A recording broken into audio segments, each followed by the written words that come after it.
Bwana Yesu asifiwe. Unaonaje ibada ya leo? Kwa nzuri. Kwa nzuri. Somo letu la ibada ya leo kwa ni somo gani? Nimesahau. Somo letu la leo lilikuwa ni somo gani? Sijui, nimesahau. Hii ni maajabu.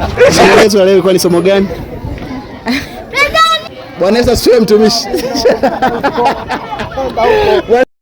Hakuna. Somo letu la leo lilikuwa linahusiana na somo gani? Kichwa cha somo kinaitwaje?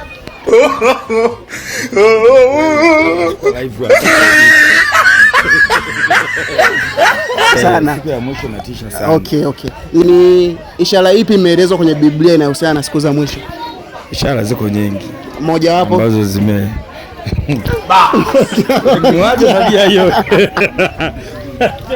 Kichwa chetu cha somo cha leo kilikuwa kinaitwaje?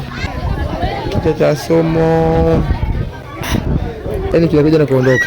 Mimi nimeenda kisimani, nimekutana na mtu nikamwomba maji. Mimi ni nani na nimekutana na nani kwenye Biblia? Mimi ni Yesu, nimekutana na mwanamke Msamaria. Bwana Yesu asifiwe mtumishi. Bwana Yesu asifiwe. Kwa nini Delila alimsaliti Yesu? Delila alimsaliti Yesu kwa sababu ya Hakuna. Ashindwe. Mimi nimekufa siku ya tatu nikafufuka. Mimi ni nani? Wewe ni Yesu. Mimi ni Yesu. Wajionaje hali yako? Okay, tuko. Kwa nini Delila alimsaliti Yesu? Si tamaa na wewe naye.